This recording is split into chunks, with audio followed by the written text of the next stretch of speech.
இதுவரையிலே 8 பட்ஜெட்டை தாக்கல் செய்த அம்மையார் நிர்மலா சீதாராமன் 9வது பட்ஜெட்டை தாக்கல் செய்திருக்கிறார். 8 பட்ஜெட்டை தொடங்குகிற பொழுது, அந்த உரையை தொடங்குகிற பொழுது நாடாளுமன்றத்தில் உலக பொதுவரை திருக்குறளை மேற்கோள் காட்டி 8 வரை பட்ஜெட் தாக்கல் செய்த அம்மையார் நிர்மலா அவர்களே, 9வது பட்ஜெட்டில் நீங்கள் தமிழ் பொதுவரை திருக்குறளை ஏன் எடுத்து காட்டவில்லை? அதற்கு பதில் சொல்லிவிட்டு ஓட்டு கேட்பதற்கு இங்கே வர வேண்டும் மோடி.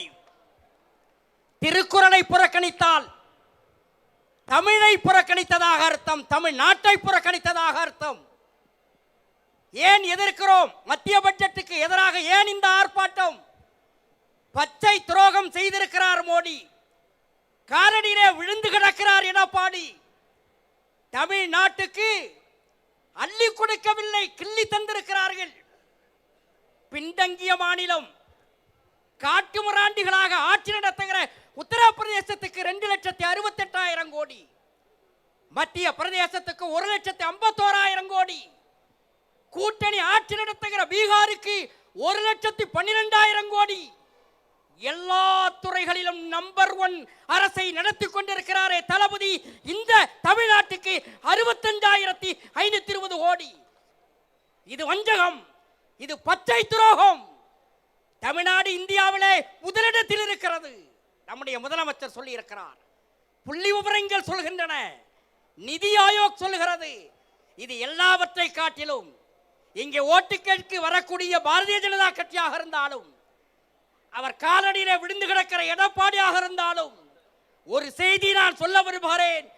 தமிழ்நாடு எந்த அளவிலே இருக்கிறது என்பதை the economic survey of India கடந்த ஜனவரி 25ஆம் தேதி நாடாளுமன்றத்திலே தாக்கல் செய்யப்பட்டிருக்கிற பொருளாதார ஆய்வறிக்கை, அந்த ஆய்வறிக்கை தமிழ்நாட்டை பாராட்டி இருக்கிறது.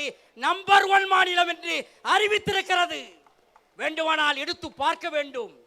இங்கே ஓட்டு கேட்டு வரக்கூடிய மோடி படிக்க வேண்டும். ஓட்டு கேட்டு மிரட்ட வருகிற அமித்ஷா பார்க்க வேண்டும். தமிழ்நாடு எல்லா துறையிலும் முன்னேறி இருக்கிறது. புள்ளி விவரங்களை எடுத்து படியுங்கள் என்று தெரிவித்துக் கொண்டு, அதிலே ஒரு செய்தியை பொருளாதார ஆய்வறிக்கை சொல்கிறது. இந்தியா முழுவதும் விமென்ஸ் எம்பவர்மெண்ட், மகளிருக்கு உரிமை கொடுக்க வேண்டும், அதிகாரம் கொடுக்க வேண்டும் என்று சொன்னால், தமிழ்நாடு அரசு நடைமுறைப்படுத்தியிருக்கிற தோழி விடுதி அந்த திட்டத்தை இந்தியா முழுவதும் நடைமுறைப்படுத்த வேண்டும் என்று உன்னுடைய சர்க்கார் கொடுத்திருக்கிற பொருளாதார ஆய்வறிக்கையில் தமிழ்நாட்டை பாராட்டியிருக்கிறான். தோழி விடுதி திட்டத்தை பாராட்டியிருக்கிறார் என்றால் இந்தியாவுக்கு வழிகாட்டுகிற இடத்திலே தளபதி மு.க. ஸ்டாலின் இருக்கிறார். இந்த அரசு தொடர வேண்டும். இல்லாவிட்டால் சமூக நீதிக்கு எதிராக நடக்கிற இந்த சக்திகளை இந்த மண்ணிலே கால் ஊன்றிவிட அனுமதித்து விடக்கூடாது. எனவேதான் நம்முடைய முதலமைச்சர் சொல்லியிருக்கிறார், தலை குனிய விடமாட்டோம் என்று சொல்லியிருக்கிறார். தமிழ்நாடு தலை குனிந்தால் இந்தியா தலை குனிந்ததாக ஆகும். இந்தியா வெற்றி பெற வேண்டுமானால் தமிழ்நாடு வெற்றி பெற வேண்டும். திராவிட முன்னேற்ற கழக தலைமையிலான இந்த அணி வெற்றி பெற வேண்டும் என்கிற உறுதியை எடுப்போம் என்று தெரிவித்து, எங்கள் ஆரியூர் தலைவர் வைகோ அவர்கள் அமெரிக்க வரி பயங்கரவாதம், டாக்ஸ் டெரரிசம் என்று சொன்னாரே, இன்றைக்கு அந்த டாக்ஸ் டெரரிசம் இந்திய விவசாயத்தை விழுங்குவதற்கு வந்திருக்கிறது. இவையெல்லாம் எதிர்கொள்ளுவதற்கு நாம் ஓரணியிலே நின்று போராடுவோம். தளபதி தலைமையிலே இந்த ஆட்சி, திராவிட மாடல் ஆட்சி தொடருவோம் என்கிற உறுதியை எடுப்போம் என்று தெரிவித்துவிட்டு, தோழர்களே, டெல்லிக்கும் தமிழ்நாட்டுக்கும் மோதல் என்று நேற்றைக்கு முதலமைச்சர் பேசியிருக்கிறார். மிக சரியான கருத்து. டெல்லியா தமிழ்நாடா?